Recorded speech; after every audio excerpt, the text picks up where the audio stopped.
नमस्कार, आदाब। आप देख रहे हैं लोक लाज। आज फिर हम शामिल हुए एक नई चर्चा के साथ, जहां एक और बिहार चुनाव के बाद से बिहार और यूपी में राजनीति ने एक नया पहलू लिया है और इंडिया गठबंधन को लेके लगातार जिस तरीके से अटकलें और विपक्ष आरोप लगाता रहा है, उसके नतीजे कहीं ना कहीं यूपी में जिस तरीके से देखने को मिल रहे हैं, सभी राजनीतिक दलों के निगाहें लगातार छोटी पार्टियां जैसे ओवैसी की पार्टी, MIM की पार्टी, ASP और स्वामी प्रसाद मौर्य की पार्टी, इनकी तरफ क्यों घूम रही है। देखिए, जहां तक बिहार चुनाव में जिस तरीके से समीकरण बदले हैं, जिस तरीके से ओवैसी ने बीच में पहुंचकर और इंडिया गठबंधन से लगातार गठबंधन में शामिल करने के लिए जिस तरीके से ढोल ताशे नगाड़े और लेटर पैड का खेल लगातार चला, उसके बाद जो नतीजे सामने आए, जिसमें करीब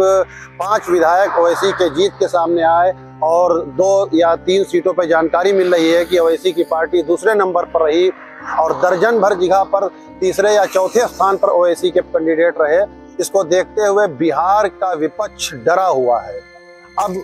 2027 की चुनावी बिगुल भी बज चुका है, जहां एक तरह अखिलेश यादव लगातार विपक्ष पर निशाना साध रहे हैं, लेकिन जमीनी आंकड़ों की बात कोई नहीं कर रहा है। 2027 चुनाव से पहले जिस तरह यूपी में समीकरण बनते दिखाई दे रहे हैं, ओवैसी की पार्टी MIM पूरी तरीके से मुस्तैदी के साथ चुनाव लड़ने के लिए ताल ठोक रही है, ये कहीं ना कहीं समाजवादी पार्टी के लिए बड़ा खतरा साबित होने के संकेत। और अगर कहीं बिहार की तरह यूपी में भी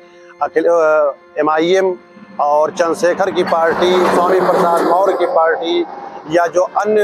इनके गठबंधन में छोटे दल आते हैं, तो भाजपा के लिए तो फायदेमंद ही है, लेकिन उतना ही ज़्यादा समाजवादी पार्टी के लंबे साम्राज्य के लिए घातक सिद्ध होगा। अब देखना ये है कि क्या उत्तर प्रदेश में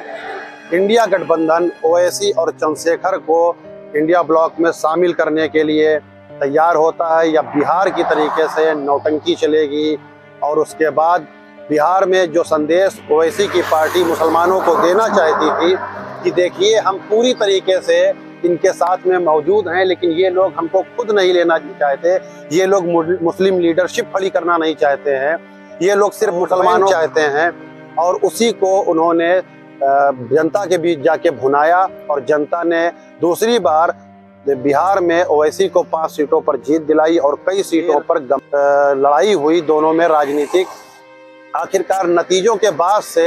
यूपी और देश की राजनीति में छोटे दलों को कहीं न कहीं अपना एक वर्चस्व बनाया है। आने वाले 27 के चुनाव में और बंगाल चुनाव में 2026 में इसी वर्ष देखना है कि इसका प्रभाव कहां तक पड़ेगा। क्या इंडिया ब्लॉक छोटे संगठनों को भी सही जगह देगा, जिससे कि राजनीतिक समीकरण बन पड़े और इनकी जो योजनाएं हैं, जो ये भाजपा को हराने की बात इंडिया ब्लॉक करती है, इस पर इनकी मंत्रणा, चर्चा, घोषणाएं किस तरीके की होती हैं, ये देखने वाला विषय आगे रहेगा। मिलते हैं फिर अगली वीडियो में, तब तक जुड़े रहें हमारे साथ, देखते रहें लोक लाज न्यूज़।